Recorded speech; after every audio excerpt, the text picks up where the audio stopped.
ارکان کے دستخط، ملک سیاسی عدم استحکام اور غیر یقینی صورتحال کا شکار، معاشی بحرانوں سے نکالنے کا کوئی روڈ میپ نہیں، قائد ایوان اکثریت کا اعتماد کھو چکے ہیں، مجوزہ مسودہ سامنے آ گیا۔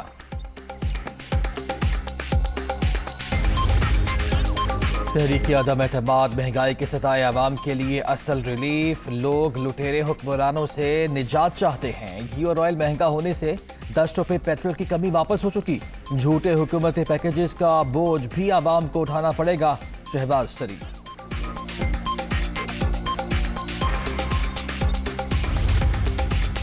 تحریک انصاف میں کوئی ترین گروپ نہیں، پی ٹی آئی میں صرف عمران خان کا ہی گروپ ہے، ہمارے ارکان اسمبلی اپنے موقف پر ڈٹے رہیں گے، کسی کے بہکاوے میں نہیں آئیں گے، زر اور زرداری کی طاقت کسی کو نہیں خرید سکے گی، شاہ محمود قریشی تحریک عدم اعتماد کی ناکامی کے لیے پرامید۔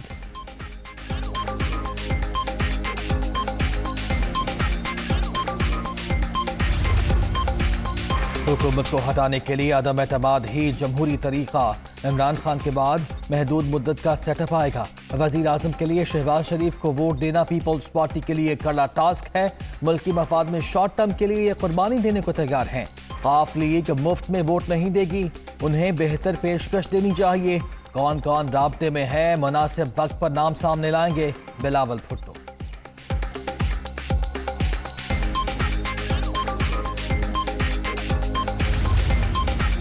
حکومت گرانے کے لیے پیپلز پارٹی کے لانگ مارچ کا 5واں روز، شہر شہر پارٹی پرچموں کی بہار، جالوں کا جوش و خروش دیدنی، بلاول بھٹو زرداری کی قیادت میں عوامی مارچ آج احمد پور شرقیہ، بہاولپور اور لودرا سے ہوتا ہوا ملتان پہنچے گا۔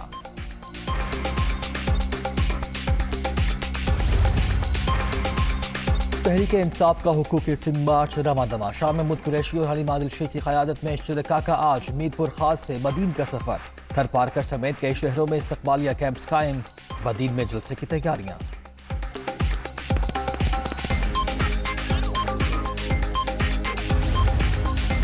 وزیر اعظم کے اعلانات، بہروپیے کی نئی شعبدہ بازی، عمران صاحب جھوٹ کا نیا دور آپ کی کرسی نہیں بچا سکتا، تحریک عدم اعتماد گرتی ہوئی دیوار کے لیے آخری دھکا ثابت ہوگی، عوام اب آپ کے دھوکے میں نہیں آئیں گے، مریم اورنگزیب۔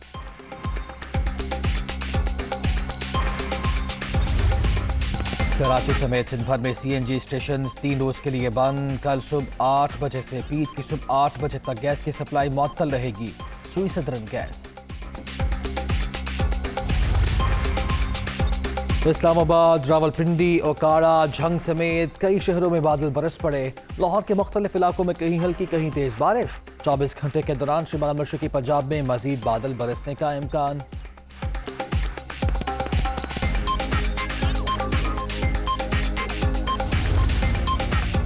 اور 24 سال بعد آسٹریلیا کا پاکستان میں کرکٹ کھیلنا خوشائن، قومی اسکواڈ مضبوط، راولپنڈی میں فاسٹ بالر کو مدد ملتی ہے، کپتان بابر اعظم جیت کے لیے پرعزم، 3 فاسٹ بالرز اور 2 اسپنرز کے ساتھ میدان میں اتریں گے، پاکستان سے بھرپور مقابلہ ہوگا، آسٹریلوی کپتان۔